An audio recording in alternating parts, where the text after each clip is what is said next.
হ্যাঁ আব্বা, মারেন আব্বা, আমাকে মারেন, আপনার পায়ে জুতা দিয়ে মারেন আব্বা, আমি কিচ্ছু মনে করবো না আব্বা। আপনারা এত কথা কন, এত অপমান করেন, আমি কোনো কিছু মনে করিনি আব্বা, কিন্তু মানুষের সামনে যখন অপমান করেন আমার খুব খারাপ লাগে আব্বা।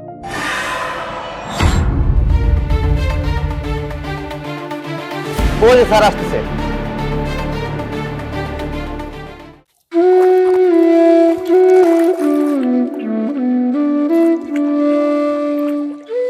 এই যে দেখছেন না, এই অল্প দিন হলে লাগাইছি, তাই কিন্তু দেখেন ধানের ফিকাম কি রকমের, দেখেছেন সুন্দর হয়েছে।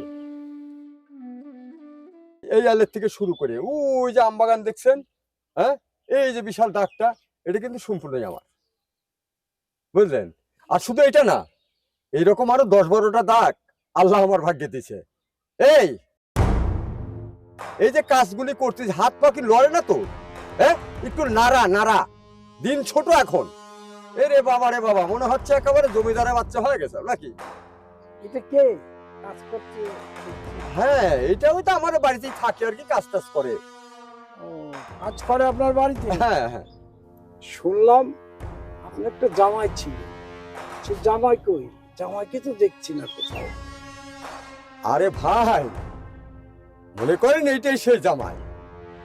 এখন অসহায় মানুষ, গরিব মানুষ, তারপরে অশিক্ষিত, আমার বাড়িতে থাকে, আমার বাড়িতে খাওয়া দাওয়া করে, এখন কাজ কামও একটু আধটু করে না। আমি তো আর তাড়াই দিতে পারি না, হাজার হোক জামাই, ওকে যে সরাই দেবো? লেখাপড়া শিখলে না হয় অন্য কোনো জায়গায় কাজ করে খেতে পারতো, এখান থেকে গেলে কি করে খাবে? আর যেহেতু এখানে খাওয়া দাওয়ার ভরণ পোষণ সবকিছুই আমি চালাই, কাজ করলে অন্যায় তো কিছু নেই, তাই এখানে রেখে দিয়েছি। ও, বুঝতে পারছি ব্যাপারটা। তাহলে থাকেন, আমি এখন আসি।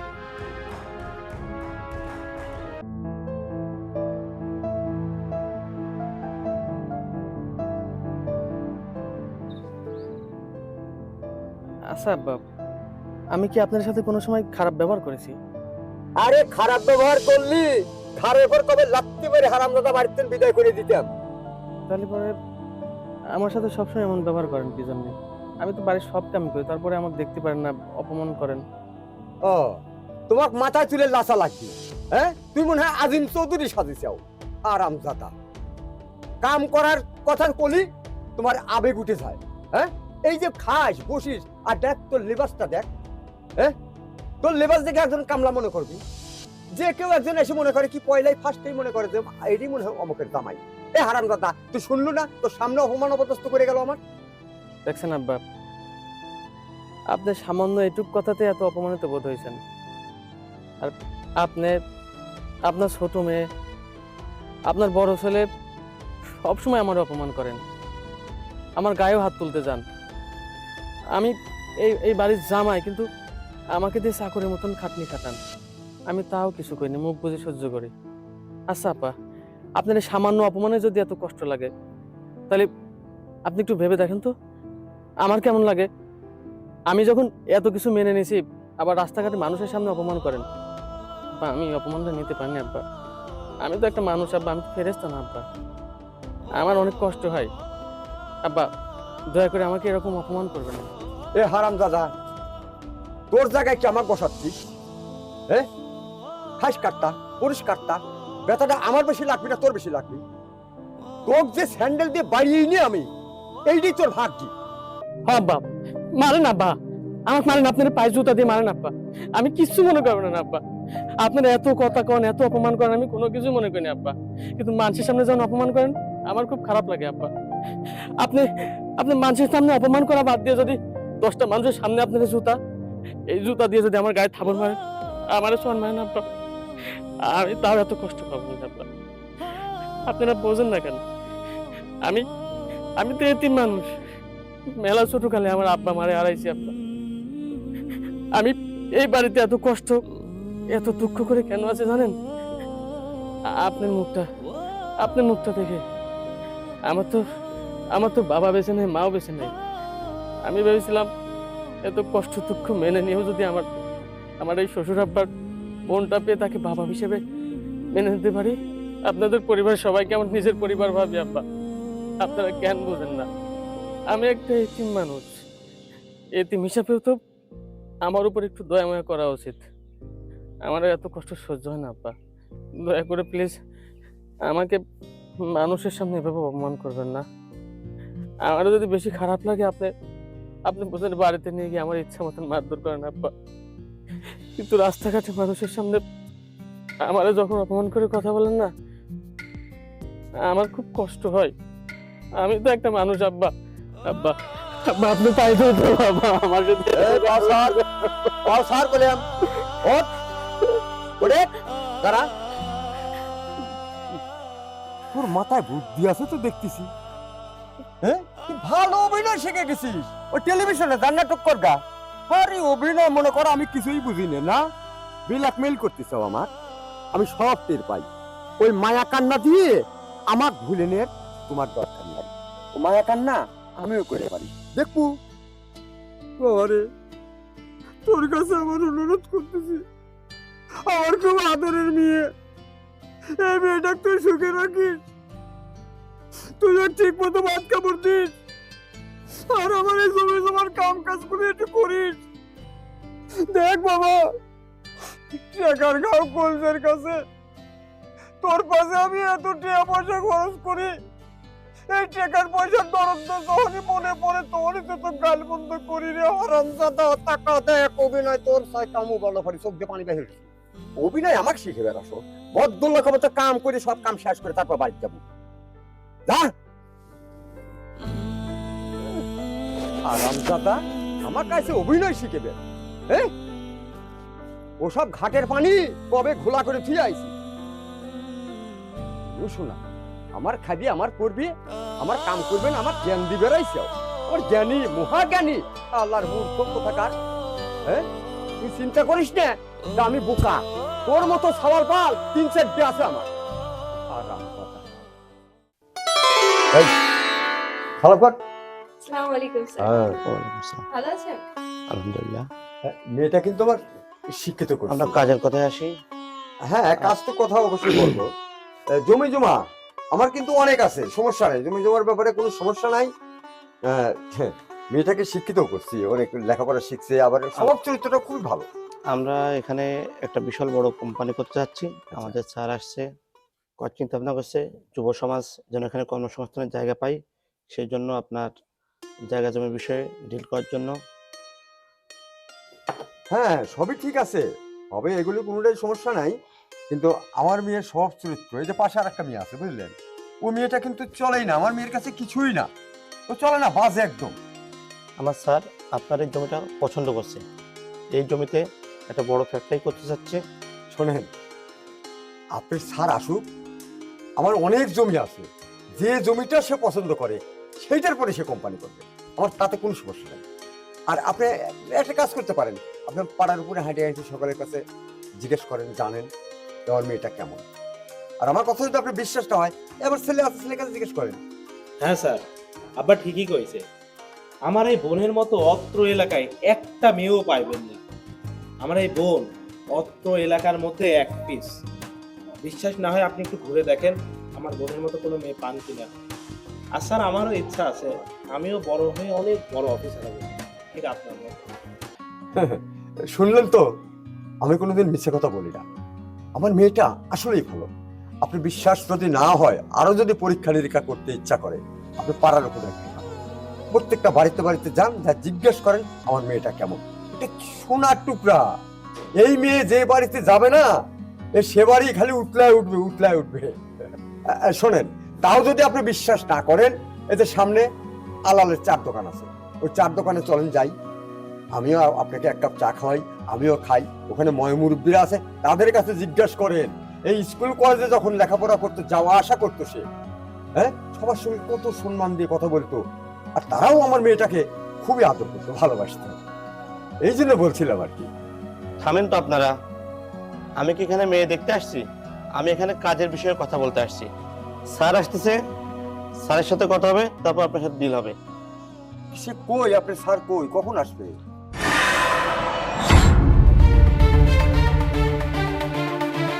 ওই স্যার আসতেছে।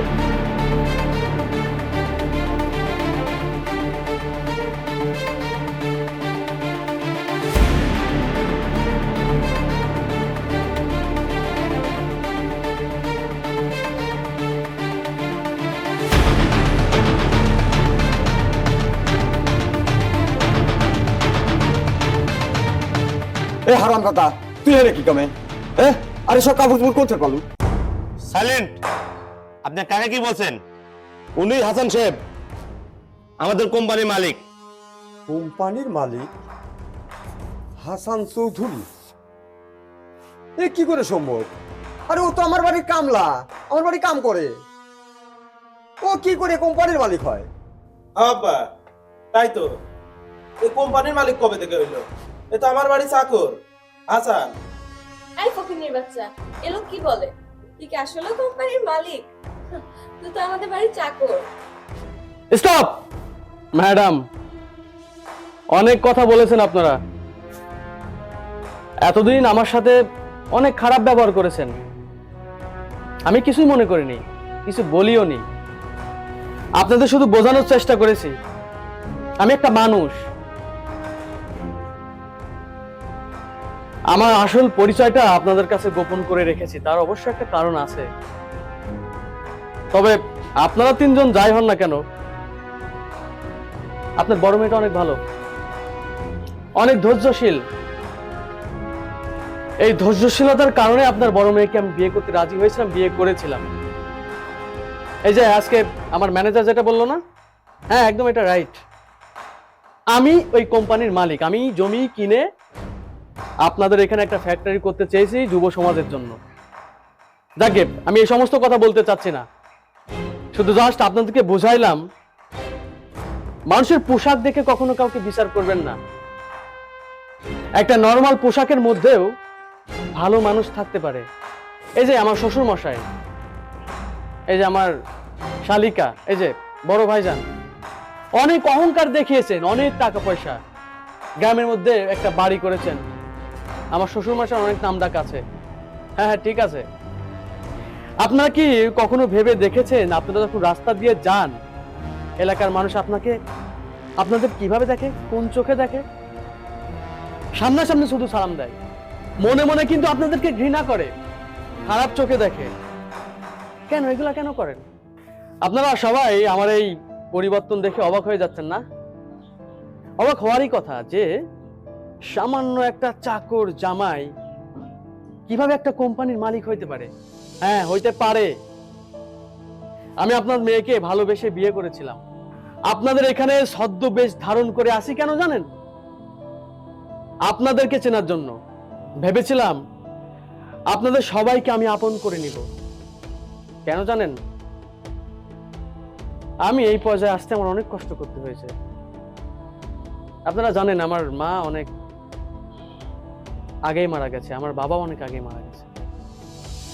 আমি অনেক ছোট থেকে অনেক কষ্ট করে বড় হয়েছি। আমি চেয়েছি আমার এত সম্পত্তি, কোম্পানি, আমি একটা কোম্পানির মালিক, আমি যাদের সাথে আত্মীয়তা করব তাদের কাছে একসময় আমি সমস্ত কিছু দায়ভার দিয়ে দিব। কিন্তু আমাকে তো মানুষকে চিনতে হবে, জানতে হবে। এই জন্যই ছদ্মবেশ ধরে চাকরের অভিনয় করে অনেক কষ্ট করে আপনাদের মন পাওয়ার চেষ্টা করেছি। কিন্তু না, আপনাদের তো মনুষ্যত্ব নেই, জ্ঞানহীন মানুষ। আসলে আমার ভুল। আমি ভেবেছিলাম আপনাদেরকে বোঝাবো, বোঝানোর চেষ্টাও করেছি, আপনারা বোঝেননি। আচ্ছা, একজন চাকর, একজন গরিব মানুষ, একজন কৃষক, তারা কি মানুষ না? তাদেরকে কি মানুষের চোখে দেখা যায় না? তারা কি একটু ধনী, যারা বড় লোক, তাদের বাড়ি জামাই হয়ে থাকতে পারে না? পারে, কিন্তু আপনারা সেটা মানতে চান না। যাকে শ্বশুর মশাই, আপনার সাথে এত কথা বাড়িয়ে আমার লাভ নেই। আপনি আমার শ্বশুর, আপনাকে শ্বশুরের চোখেই দেখবো। ম্যানেজার সাহেব, ওনাকে কালকের মধ্যে 50 লক্ষ টাকা দিয়ে দিবেন, আর বাকিটা আমি দেখে নেব। ঠিক আছে। এটা কি হলে? হ্যাঁ, আমি কিছু বুঝলাম না। হাসান কোম্পানির মালিক? বাবা, অহংকার পতনের মূল। তাহলে আমি কি হারিয়ে গেলাম? মনে হয় হারিয়ে গেলাম। আয়, আমরা আর খারাপ কি করবো?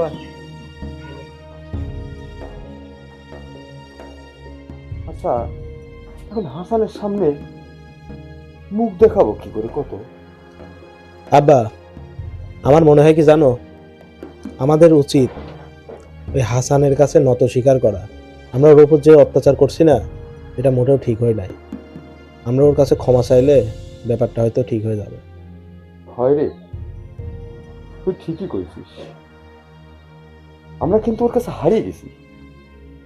এই দেখ বুদ্ধি করলাম, ম্যানেজারের সাথে মেয়েটা বিয়ে দেবো। তোর একটা স্বপ্ন দিলাম, তুই বড় অফিসার হবো, কিছুই আর পারলাম না। ঠিক আছে, তোর বুদ্ধিটাই ঠিক। ওর কাছে আমরা ক্ষমা চেয়ে ওকে আমরা গ্রহণ করে যাই। আব্বা, তাহলে মনে হয় ও আমার একটু হলেও এই অন্যায় অত্যাচারের কথাগুলি ভুলবি না। হ্যাঁ, আচ্ছা ঠিক আছে, তুই যা। আমি খুব টেনশনে আছি, আর তোর সাথে কথা কওয়ার মতো ধৈর্য আমার নাই। যা, তুই যা। আচ্ছা আব্বা, আসি।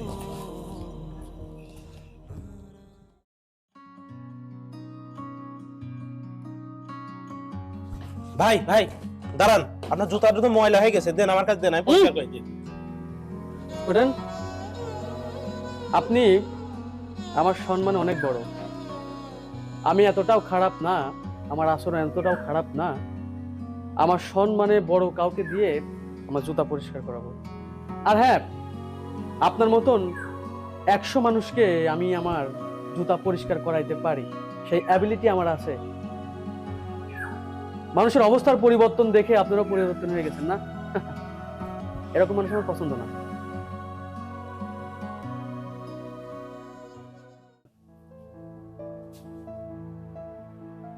এই, তুমি এতদিন তোমার পরিচয় লুকায় রাখছিলে কেন আমাদের কাছে?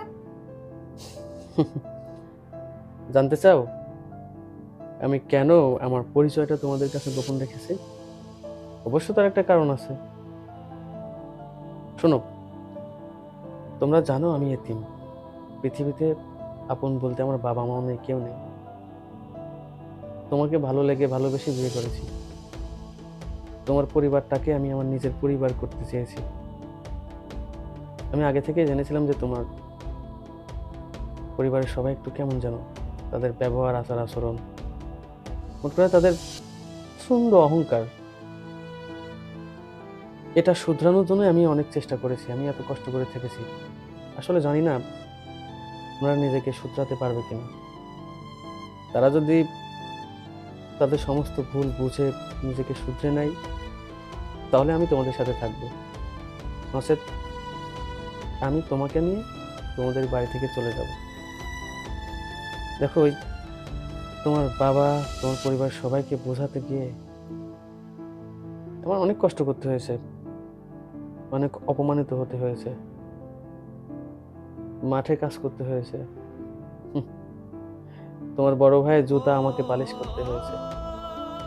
একটা বিষয় চিন্তা করে দেখো তো, একজন কোম্পানির মালিক হয়েও সামান্য একটা মানুষের জুতা পালিশ করতে হয়েছে আমাকে। রান্না করতে হয়েছে, গরুর গোয়াল পরিষ্কার করতে হয়েছে, বাড়িতে যা কাজ আছে। আমার মনে হয় একটা চাকর বাকরও এত কাজ করে না। এই সমস্ত কাজ একটা মাত্র কারণে করেছি, যেন তোমার পরিবার সবাইকে শুধরে নিতে পারি। আল্লাহ তাআলা আমার অনেক ধৈর্য দিয়েছে, কিন্তু এই ধৈর্যটা তখনই আমার কাছে ভালো লাগবে, তখনই আমার জন্য ভালো হবে, যখন তোমার পরিবার সবাই বুঝতে পারবে। এই আর কি। যাকে, তুমি এসব বিষয় নিয়ে কোনো চিন্তা করো না। চেষ্টা করতেছি, দেখা যাক না, বাকিটা উপর আল্লাহর ইচ্ছা। যাই হোক, তুমি মনে কষ্ট পেও না, ওরা তো আমার পরিবার। ঠিক আছে, কোনো ব্যাপার না। তবে আমার মনে হয় তারা তাদের ভুল বুঝতে পারবে, আর আমি এটাই চেয়েছি। যাও না, 1 গ্লাস পানি নিয়ে আসো। বসো, আমি নিয়ে আসছি।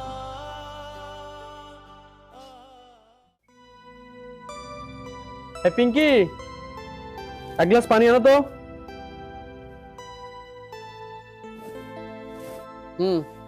ওয়ালাইকুম আসসালাম। হ্যাঁ হাসিফ সাহেব, কালকে 12টার মধ্যে মিটিং এর ব্যবস্থা করো। সব কাগজপত্র রেডি রাখতে হবে, ঠিক আছে? ওকে, ওয়ালাইকুম আসসালাম।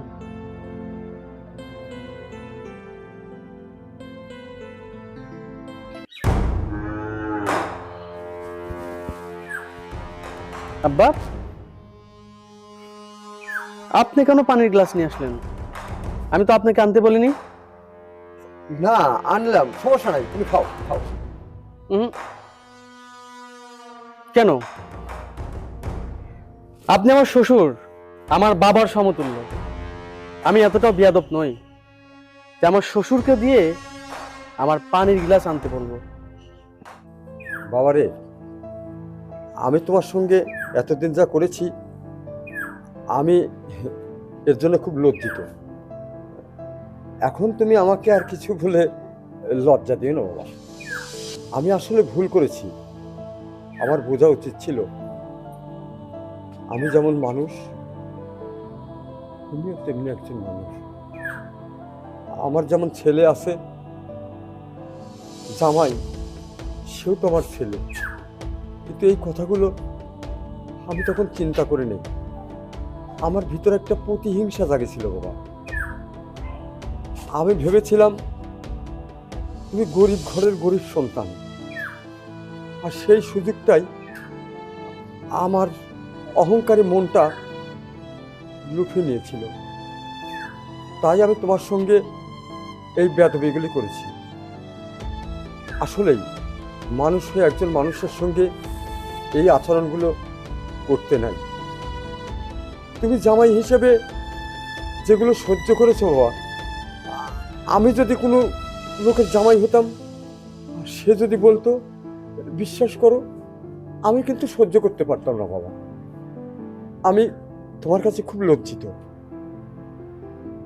আসলে তুমি আমাকে ক্ষমা করে দিও, আমার সবকিছু না ভুল হয়েছে। ভাই, আমিও তোমার সাথে অনেক বড় অন্যায় করে ফেলছি। তোমার সাথে আমার এত খারাপ ব্যবহার করাটা মোটেও ঠিক হয় নাই। আমি আসলে টাকার অহংকারে নিজের জ্ঞানটাকে হারিয়ে ফেলছিলাম, কিন্তু আমি আমার নিজের ভুলটা বুঝতে পেরেছি। যাই হোক ভাই, তুমি যদি আমাকে বড় ভাই হিসেবে মনে করে থাকো, তাহলে আমার ভুলগুলো মাফ করে দিও। দুলা ভাই, আমিও আপনার সাথে অনেক খারাপ ব্যবহার করে ফেলেছি। আপনি যদি আমাকে ছোট বোন হিসেবে মেনে থাকেন তাহলে প্লিজ আমাকে ক্ষমা করে দিবেন। চাকরের ছদ্মবেশ নিয়ে এতদিন আপনাদের সাথে থেকে মিশে আমি অনেক কিছুই শিখেছি, অনেক কিছুই বুঝেছি।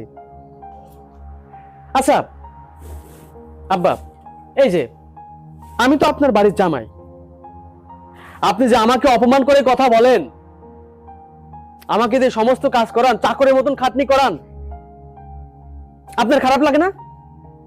যখন আপনাকে নিয়ে চার দোকানে আলোচনা হয়, অমুকের বাড়ির জামাই কাজ করে, তাকে অপমান করে, এইভাবে কথা বলে, আমার সাথে আপনারা যে সমস্ত ব্যবহার করেছেন, এটা কি একটা মানুষের সাথে কেউ করতে পারে?